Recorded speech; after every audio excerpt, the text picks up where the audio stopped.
Would you invest rupees 50 lakhs in 361 Phoenix PMS today, knowing everything you know now? That's the question this review attempts to answer. The 361 Phoenix PMS has delivered impressive long term returns, but is it still worth paying a fixed fee 2.5% annual fee?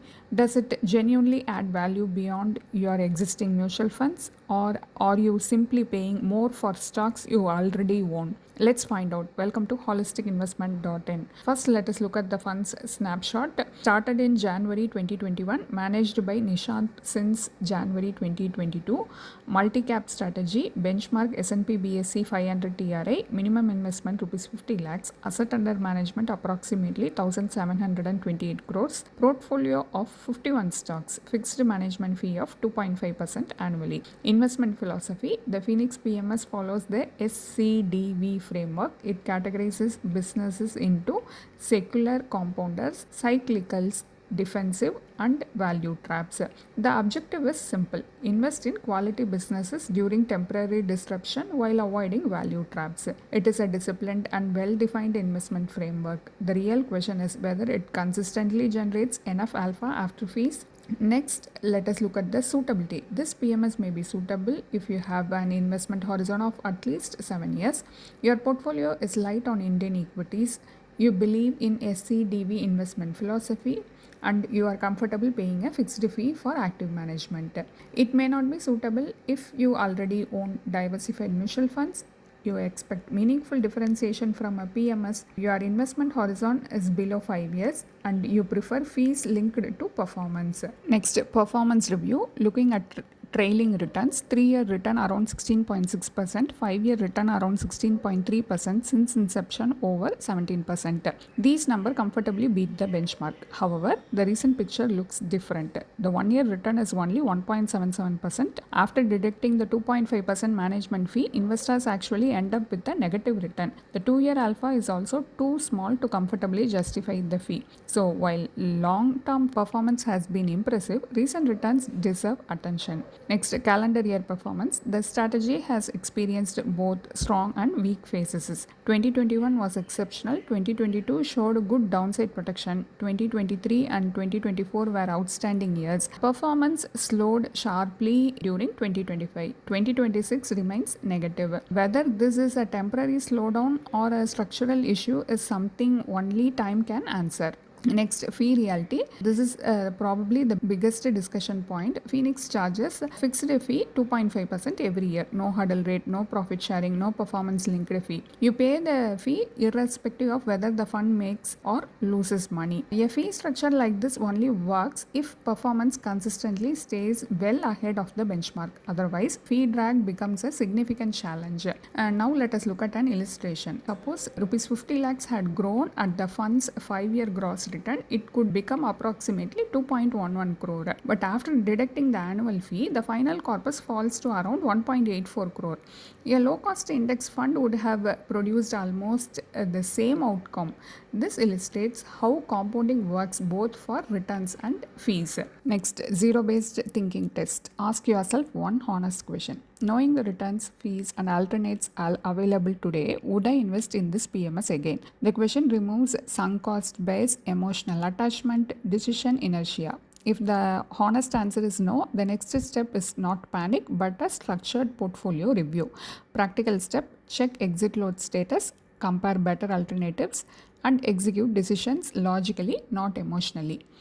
Next, decision factor scorecard. After evaluating multiple factors, let us look at the strengths and concerns. First, strength: strong long-term alpha, good downside protection, and clearly defined investment process.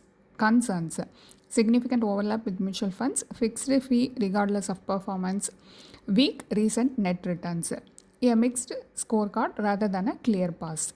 Next, core portfolio architecture. Every investor should ask, what role does this PMS play in my portfolio?